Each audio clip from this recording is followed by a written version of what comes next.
everyone! Welcome back to my video. Welcome back with me, Suardewi Widyastuti from FCross. Well, on today's video, I will talk about an interesting way to improve students' English vocabulary through learning local wisdom values or terms. So, stay tuned. In language learning, vocabulary stands as one of the important, also the crucial point that need to be paid attention or owned by all the language learners, especially when it comes to learn about English. Because why? Because when they have a lot of vocabulary, it can help them directly in mastering the 4 basic skills of English like reading, listening, speaking, or even writing.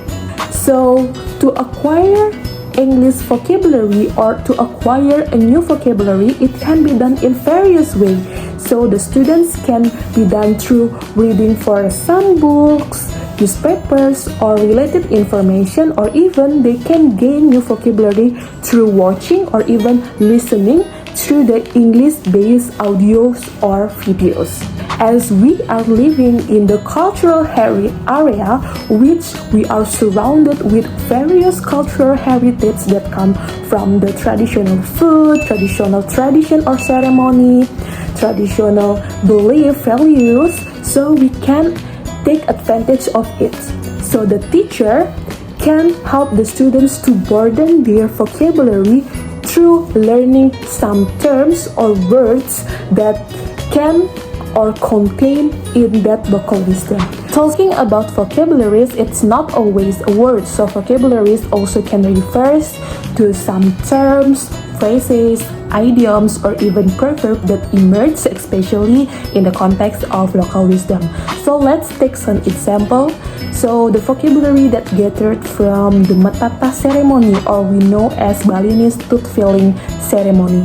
So there is a lot of words, terms, or even proverbs that emerge in the implementations of this ceremony, so which make the new things for the students. So let's take an example for the term matata. So matata here has the meaning in English as to curve. However, the next term it is called as santripu, which refers to the 6 evil traits such as greed, desire, or even rage. So beside the terms, the students also can broaden their vocabulary through learning some new Balinese proverb, for example. So there is a proverb that is said that throwing a salt into the sea. So this proverb means that is one cannot satisfy with a request or an action being done, it's not making a great impact. There's another term that is popular in Indonesia like buah tangan, or in English we can say it like hand fruit.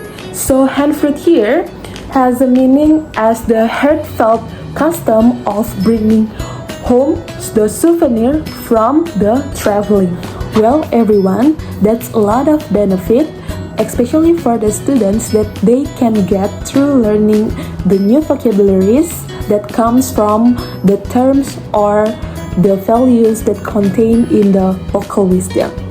So it also can support as we are right now are living in the tourism area. At the same time, we also living in the modern area, which especially for the students or the younger generations, they are very required to preserve their culture and also promoting their culture in the worldwide or in the wider context. So the use or by having or by own a much or a lot of vocabulary that related into the cultural context, it can really help them to share and also promote the cultural heritage to the foreigners.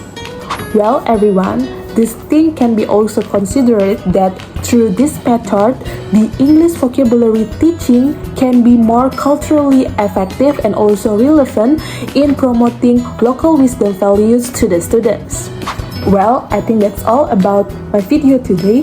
Thank you so much for watching and see you on the next video. Goodbye!